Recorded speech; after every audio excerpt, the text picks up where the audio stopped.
Ada sebuah pepatah lama di dunia investasi yang sering diabaikan. Pasar akan selalu menemukan caranya untuk menguji kesabaranmu. Kalimat itu terdengar sederhana, bahkan mungkin klise, tetapi di baliknya tersimpan kebenaran pahit yang tak semua orang mau terima, bahwa waktu adalah ujian terbesar, dan kesabaran adalah mata uang paling berharga yang sering kita buang. Bayangkan seseorang bernama Arman. Ia bukan orang yang lahir dari keluarga kaya. Bukan pula seorang jenius di bidang keuangan. Ia hanya seorang pegawai biasa yang setiap bulannya menyisihkan sebagian gajinya ke pasar saham. Tidak ada strategi trading canggih, tidak ada analisis rumit setiap malam. Yang ia miliki hanyalah satu senjata, kesabaran untuk menunggu. Tahun demi tahun berlalu, rekan-rekannya mencoba berbagai cara cepat untuk menjadi kaya, mulai dari membeli cryptocurrency saat harganya sedang naik, mencoba forex tanpa pemahaman yang memadai, hingga ikut investasi bodong yang menjanjikan keuntungan bulanan fantastis. Sebagian dari mereka mendapat untung besar, tapi sebagian besar justru kehilangan hampir semua modalnya. Sementara itu, Arman tetap dengan strateginya yang membosankan, beli, simpan, dan tunggu. Awalnya, ia terlihat seperti pecundang. Saat teman-temannya memamerkan keuntungan instan, Arman hanya tersenyum. Namun satu dekade kemudian, keadaan berbalik. Teman-temannya yang dulu kaya mendadak kini sibuk melunasi hutang.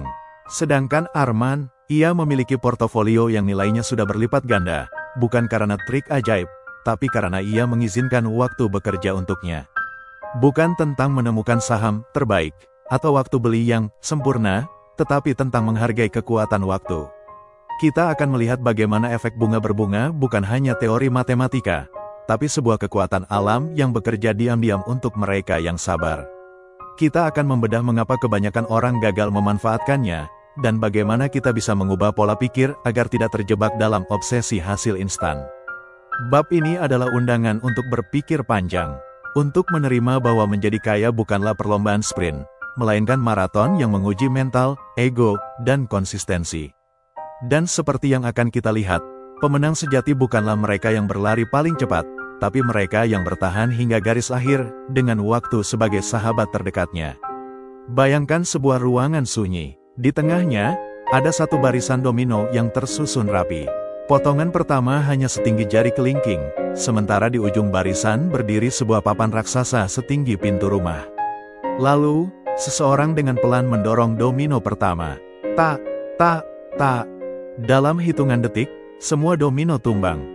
Kita sering memandang hidup hanya dari peristiwa besar, lulusan universitas ternama, mendapat promosi, menikah, membangun bisnis, atau membeli rumah pertama. Tapi, seperti barisan domino itu, jarang kita menyadari bahwa setiap langkah besar hampir selalu berawal dari satu langkah kecil yang tampaknya tidak signifikan.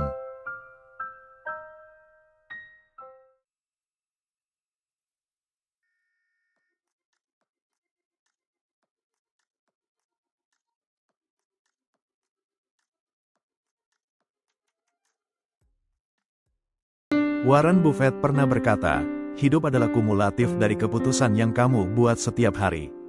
Kalimat ini terdengar sederhana, bahkan klise. Tapi di balik kesederhanaannya, tersimpan kenyataan yang tidak semua orang mau hadapi. Kita sering membayangkan hidup berubah lewat satu momen besar, sebuah jackpot, sebuah ide brilian, atau keberuntungan yang datang di waktu yang tepat. Kita menunggu hari itu tiba, berharap satu keputusan akan mengubah segalanya. Namun, Buffett mengingatkan bahwa kenyataannya jauh lebih membosankan daripada kisah-kisah film atau novel. Hidup bukan dibentuk oleh satu keputusan spektakuler, melainkan oleh ribuan keputusan kecil, yang kadang terasa remeh, membosankan, bahkan membingungkan, namun jika dijumlahkan, menjadi arah hidup kita. Seperti menabung sedikit demi sedikit setiap hari, hasilnya tidak terlihat dalam semalam. Tidak ada tepuk tangan, tidak ada sorak-sorai. Tapi, 5, 10, atau 20 tahun kemudian, kita terkejut menyadari betapa jauh kita sudah berjalan, atau justru betapa kita tidak bergerak sama sekali. Dan disinilah letak rahasianya, konsistensi dalam keputusan-keputusan kecil sering lebih menentukan masa depan daripada keputusan besar yang hanya sekali diambil seumur hidup. Bab ini akan mengajak kita menelusuri bagaimana Buffett memandang proses pengambilan keputusan yang konsisten. Mengapa ia memilih membosankan tapi stabil, dibanding heboh tapi rapuh, dan bagaimana prinsip itu bisa kita terapkan dalam hidup dan investasi kita sendiri. Bayangkan suatu pagi yang sunyi. Matahari baru saja mengintip di ufuk timur, menebarkan semburat oranye ke langit yang masih berwarna biru pucat. Jalanan masih lengang, udara segar menyelinap ke paru-paru, dan Anda berdiri di ambang pintu rumah, memandang ke kejauhan. Ada perasaan aneh yang menyelusup, campuran antara tenang, ragu, dan sedikit takut. Di saat seperti ini, waktu terasa melambat. Di kepala Anda, pikiran mulai berputar. Berapa banyak waktu yang sudah saya habiskan untuk mengejar sesuatu yang saya pikir penting, tapi kini terasa jauh dari makna yang sesungguhnya. Pertanyaan itu menggantung seperti kabut pagi, tipis, tapi membatasi jarak pandang. Bab ini adalah tentang kesadaran itu. Tentang titik-titik kecil dalam hidup yang kita pikir sepele, tapi sebenarnya adalah biaya yang tak pernah kita hitung. Bukan biaya dalam bentuk angka di rekening bank, melainkan biaya dalam bentuk jam, hari, bahkan tahun yang hilang. Waktu yang kita tukar untuk mimpi orang lain, demi status yang rapuh, atau demi rasa aman yang ternyata ilusi. Kita hidup dalam budaya yang selalu bertanya, berapa nilainya? Padahal yang jarang kita tanyakan adalah, apa yang harus saya korbankan? Kita begitu fokus menghitung potensi untung, sampai lupa menghitung beban yang menyertainya. Uang bisa kembali, reputasi bisa dibangun lagi, tapi waktu tidak bisa diulang.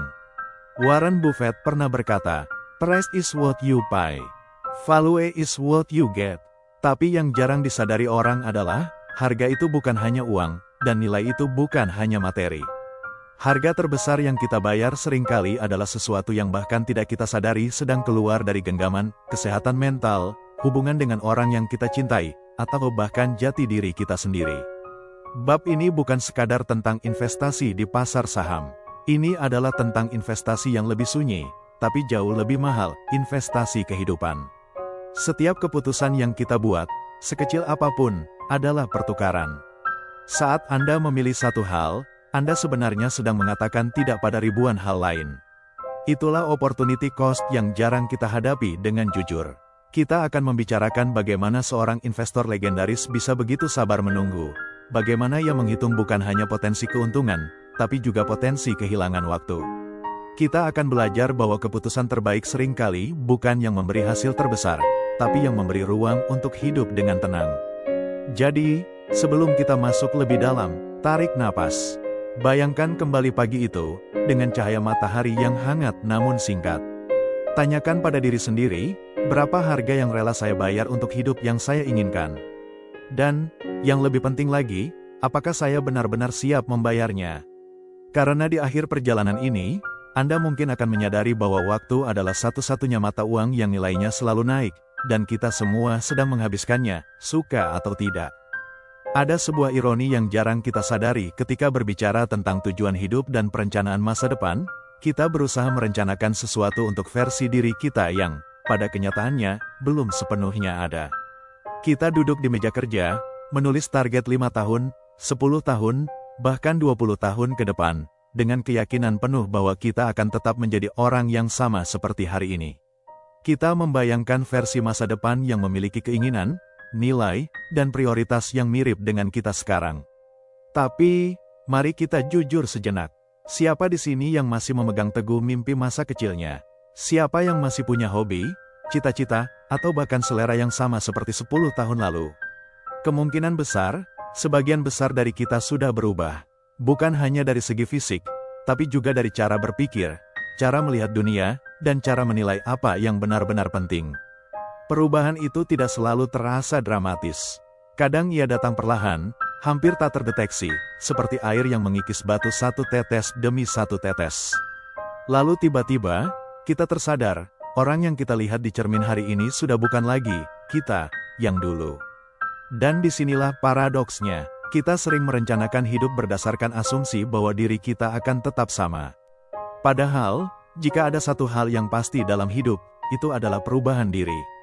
Warren Buffett pernah berkata bahwa salah satu kesalahan terbesar investor adalah membuat keputusan untuk versi masa kini, tanpa mempertimbangkan bahwa versi masa depan mungkin akan menginginkan hal yang berbeda. Begitu juga dalam hidup, kita merancang karir, investasi, bahkan hubungan berdasarkan preferensi saat ini, lalu heran ketika beberapa tahun kemudian, semuanya terasa tidak lagi sesuai. Bab ini, Yuval Cheng, adalah ajakan untuk menerima kenyataan bahwa kita akan berubah. Bukan hanya secara alami, tapi juga karena hidup itu sendiri memaksa kita untuk beradaptasi. Entah itu karena kita bertemu orang baru, menghadapi kegagalan, meraih kesuksesan, atau bahkan sekadar melihat dunia dari sudut pandang yang berbeda. Mungkin hari ini kita mengejar uang, lalu suatu hari nanti kita akan lebih mengejar waktu. Mungkin hari ini kita mengejar validasi, lalu kelak kita akan lebih mengejar kedamaian. Dan mungkin, hari ini kita berpikir bahwa apa yang kita inginkan adalah akhir dari perjalanan, padahal di masa depan kita akan sadar bahwa itu hanyalah salah satu persinggahan. Prolog ini akan membawa kita menyelami perjalanan memahami perubahan diri, bukan untuk melawannya, tetapi untuk merencanakan hidup dengan sadar bahwa kita bukanlah versi final dari diri kita.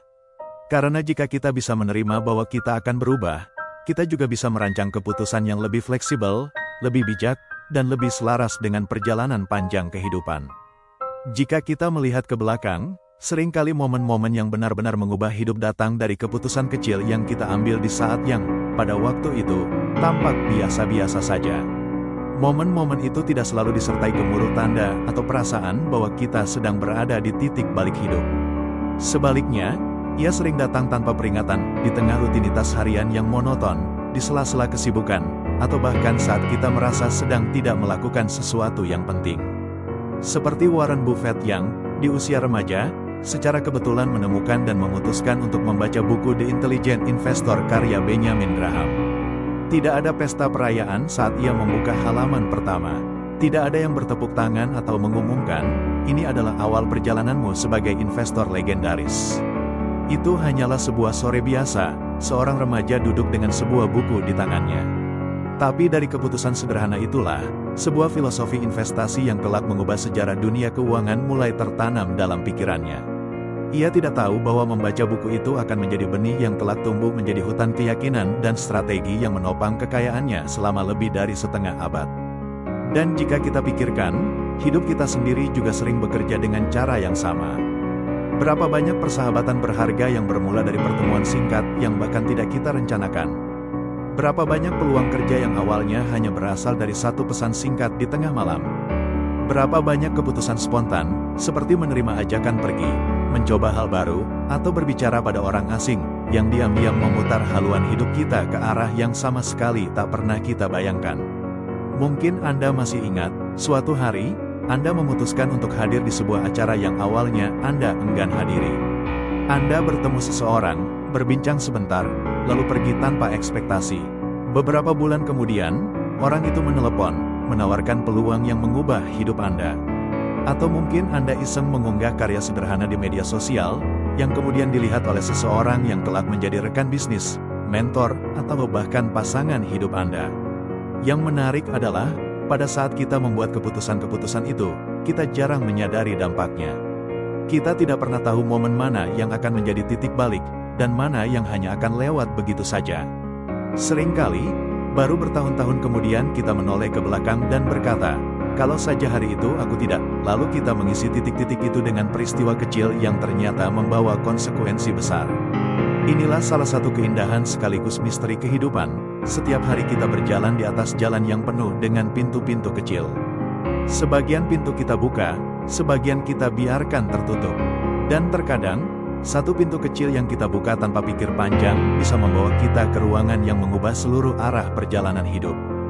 Bayangkan Anda sedang duduk di sebuah kafe kecil di sudut kota, sendirian, dengan secangkir kopi yang perlahan mendingin. Di luar, orang-orang lalu lalang, masing-masing tenggelam dalam urusannya sendiri. Seorang pria dengan jas rapi bergegas, seorang ibu muda menggandeng anaknya sambil berbicara di telepon, dan sepasang mahasiswa tertawa lepas di meja sebelah. Dunia bergerak, cerita-cerita bersilangan, dan setiap orang membawa versinya sendiri tentang kebenaran. Namun, di titik ini, ada satu hal yang mungkin jarang kita sadari, setiap kebenaran yang kita dengar hanyalah potongan kecil dari sesuatu yang jauh lebih besar.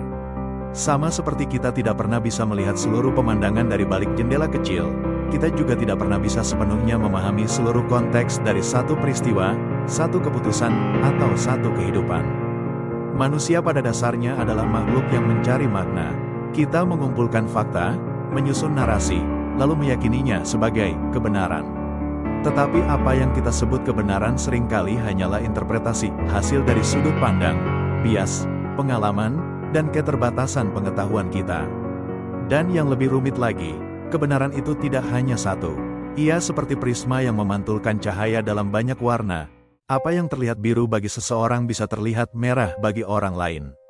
Di dunia finansial, tempat angka, grafik, dan data seolah menjadi bahasa mutlak, kita mungkin tergoda untuk percaya bahwa kebenaran adalah sesuatu yang pasti. Bahwa pasar naik karena alasan A, atau turun karena alasan B, bahwa investor sukses karena strategi X, atau gagal karena strategi Y. Tetapi, seperti yang akan kita bahas di bab ini, kebenaran finansial hampir selalu terfragmentasi. Potongan-potongan informasi tersebar di banyak tempat, terdistorsi oleh kepentingan, emosi, dan waktu. Bahkan sejarah yang kita baca, termasuk sejarah pasar, krisis, atau kisah para miliarder, tidak pernah sepenuhnya lengkap. Ada celah yang sengaja atau tak sengaja dibiarkan kosong. Ada narasi yang dipoles agar lebih rapi, lebih dramatis, atau lebih mudah diterima publik. Kita hanya mendapat potongan yang diizinkan untuk dilihat, atau yang mampu kita temukan. Sisanya terkubur dalam arsip yang terlupakan, atau tersimpan rapat dalam pikiran orang-orang yang tak pernah bercerita.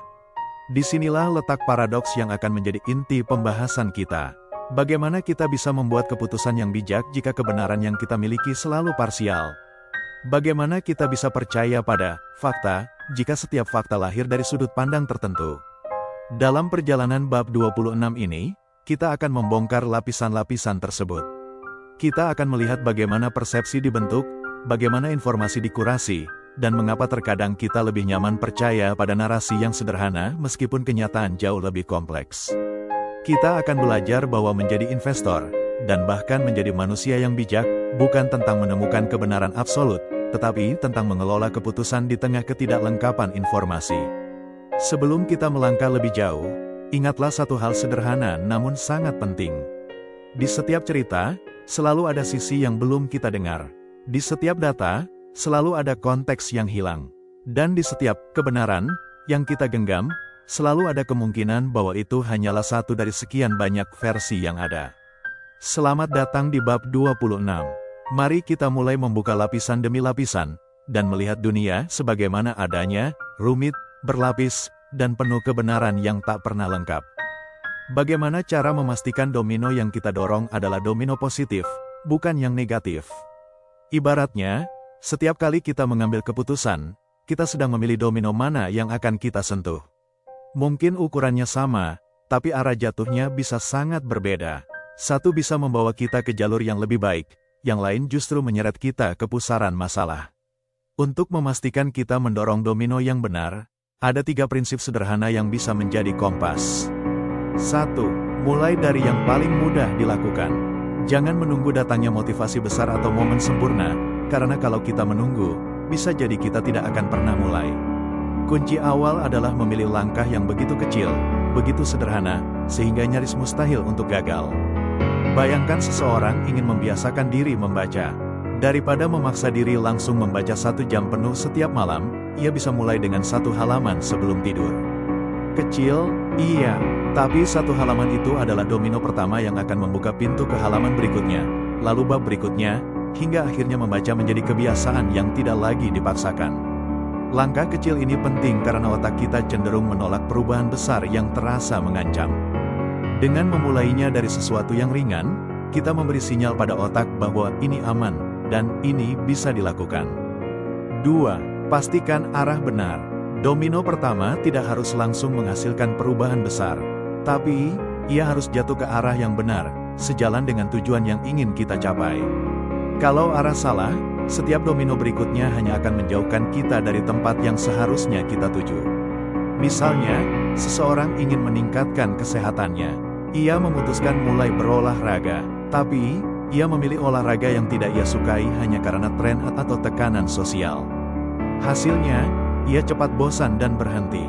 Ini ibarat mendorong domino yang jatuh ke arah dinding, tidak ada kesinambungan.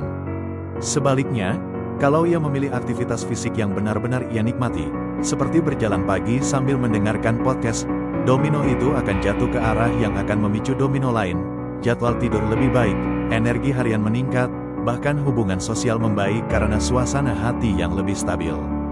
3. Jaga konsistensi. Satu dorongan tidak cukup.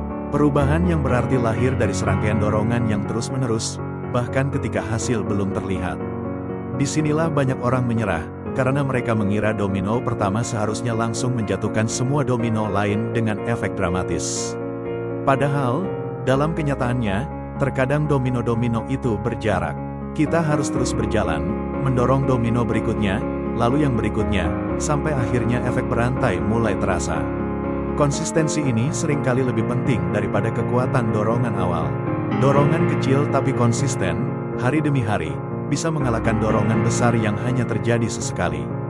Sama seperti tetesan air yang perlahan tapi pasti bisa melubangi batu, kebiasaan yang terus dilakukan akan mengikis hambatan, membuka jalan, dan menciptakan perubahan yang bertahan lama. Pada akhirnya, hidup bukan tentang sekali mendorong domino besar lalu selesai. Hidup adalah tentang memilih domino yang tepat, mendorongnya dengan cara yang bisa kita ulang, dan memastikan setiap jatuhannya membawa kita semakin dekat ke tujuan yang kita inginkan. Malam di pinggiran kota Omaha terasa seperti melukis ulang wajah dunia dengan palet warna redup. Lampu jalan menyala satu persatu, membentuk garis cahaya yang memantulkan kilau samar di aspal basah sisa hujan sore tadi. Di dalam sebuah rumah sederhana dengan pintu kayu tua yang masih menyisakan aroma resin dan debu masa lalu, seorang pria duduk di kursi kerjanya. Usianya melewati 8 dekade, namun tatapan matanya masih menyala seperti seseorang yang baru saja menemukan teka-teki dunia yang ingin ia pecahkan. Di hadapannya, secari kertas penuh coretan angka dan catatan singkat. Tidak ada musik, tidak ada suara televisi, hanya bunyi halus jarum jam yang bergerak. Ia menatap catatan itu lama, seolah setiap angka adalah kisah, setiap coretan adalah potongan perjalanan hidup. Pria itu, Warren Buffett, menarik napas panjang. Bukan napas lelah, melainkan napas seseorang yang menyadari bahwa semua perjalanan, betapapun panjangnya, selalu meninggalkan jejak. Di balik semua pencapaian dan pujian yang dunia lemparkan kepadanya, ada hal yang tidak bisa dibeli dengan uang, waktu, kesabaran, dan ketenangan hati. Bab ini adalah tentang itu, tentang perjalanan panjang yang tidak pernah benar-benar selesai. Tentang bagaimana setiap langkah kecil, setiap keputusan, dan bahkan setiap kesalahan, membentuk sesuatu yang jauh lebih besar daripada sekadar angka di laporan tahunan. Perjalanan yang kita bicarakan di sini bukan hanya tentang investasi di pasar saham, melainkan investasi pada hidup itu sendiri.